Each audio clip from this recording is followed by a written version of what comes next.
Overall, this phone's very good to use. It's very quick. If you want to type up an email, respond to an SMS, or type a new SMS, answer a call, obviously, do anything on it really. It's very quick because it hasn't got a touchscreen, so there's no real delay there, and you can quickly get onto the keypad and start whacking away on it. It's pretty good.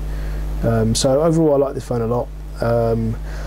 What I don't like about the phone, I guess, is some of the software compatibility issues.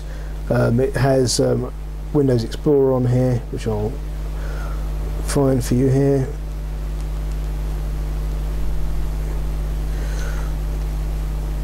It's Internet Explorer firing up. This is a Windows Mobile 6 version of Internet Explorer, which allows you to browse most web pages. However, it will not let you browse Flash enabled web pages, which I find particularly frustrating, because some of the web pages that I go to have Java or Flash enabled on them, and those kind of pages you can't view, whereas you could view them on a fully functional browser. I've tried to get Opera browser on here, but I can't find a version which is compatible with the phone, which is a shame. There is an Opera Mini version 3 which I found is a Java applet, which I've kind of got on the phone, but it hasn't been working particularly well. So moving on to the i780. The first thing to notice about this particular cell phone is the keypad is much smaller.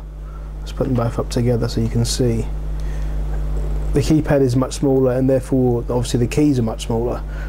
I find the keys on the 780 are too small to type on comfortably. You can type on them, obviously. You can get an email or a message out quite reasonably. However, you can't achieve the speeds that you can with the i600 because of the size of the keys. So I guess that's the first gripe I have with this phone, is one of the prices you pay for having a larger screen is you have a smaller keypad. Personally, I must have a keypad on the front of the phone, because it makes it a lot quicker to use, especially if you're using push email. A lot of push email, a lot of corporates that use push email have a security function on them where for any cell phone using Microsoft push email will need to be locked at all times. So you have to enter a PIN key in it. So that means your phone will always be locked. So in case you do lose it, somebody can't get into your corporate email. The downside of that is if somebody, if you get a text message or you want to make a quick call, you get the phone out of your pocket, it's always going to be locked. And not locked as in you press one key to unlock it, but locked with a PIN code. So you need to fire away a quick PIN code on it when you get the phone out of your pocket. If you've got a touch screen only, it's a bit of a pain. You've got to get the stylus out, and it's just too much hassle. I find with a phone with a keypad on the front, you can quickly pull out your pocket, whack in your PIN code, and off you go. You can use it. So for me, you need to have a keypad and a screen, whether it be a touch screen or non-touch screen. So that's why I'd have to have a phone in this particular format. I think they call it a BlackBerry format. I know Nokia have got some Symbian phones which have got this format as well. However, yeah, my preference is Windows Mobile with a keypad. So must have a keypad. The keypad on this particular phone, the 780, in my opinion, is a little bit too small for my hands anyway. If you've got much smaller hands than me, it might be fine for you, but I don't have giant hands, and I think it's too small. So we're going on to using the phone. It's got, instead of a multi-directional pad on it, it's got a, what can be described as a touchpad, really similar to a laptop, where if you put your thumb over it, you can probably see that cursor flying around the screen there as I move up or down or sort by side to side. So you can use that like a mouse. I think they call it a mouse pad. So if I want to go to my contacts, I can click there, and I'm using a third-party piece of software, Agenda 1, there to maintain my contacts. But you can see, hopefully you can't read that, but hopefully you can see that the keypad worked fine there. And I went to the top right to close that screen down. If I go to the top left, I can open my start menu, and you can see some of the software I've got on here. but you can see how that works there. It works fairly well. I wouldn't say it's wonderful. The three main methods of input on this phone are with the mouse pad, which I'm using here, the keypad, which I was demonstrating slightly earlier, and the stylus, which is kept at the top here, which can be used on the screen again like a normal touchscreen stylus. Actually, while I show you the stylus, I might as well have a quick whiz around the phone. On this side, you've got a proprietary connector again for headphones and for charging, micro SD. This is a button you can program. Usually, it's used for the camera.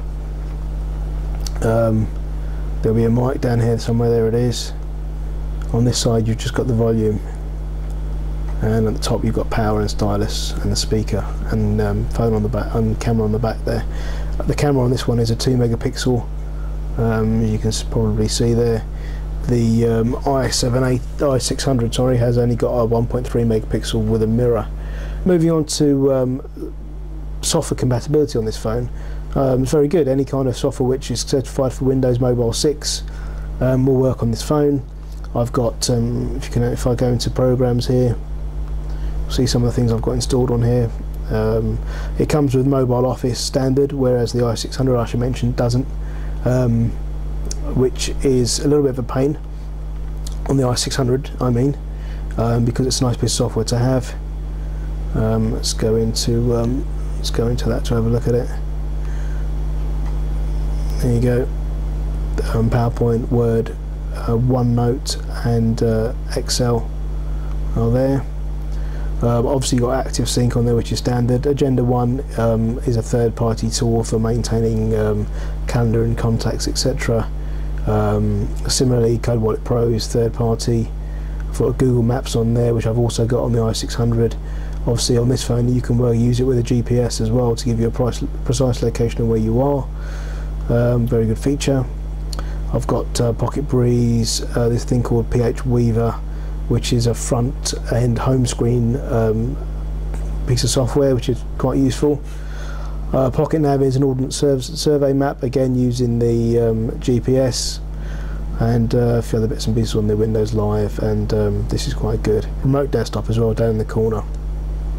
Also, I've noticed on this phone when watching videos using either TCPMP or the standard native video player, the videos will run in full screen.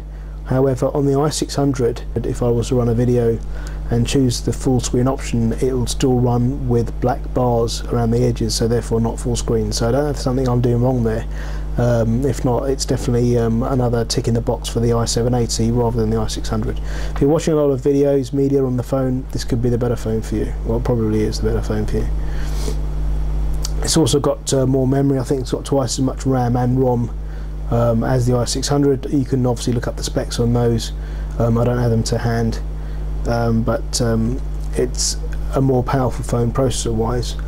Although, to be honest, it doesn't really feel it when you use it. Maybe it's because of the touchscreen. There's a slight delay on using a touchscreen, but it doesn't feel quicker than the i600.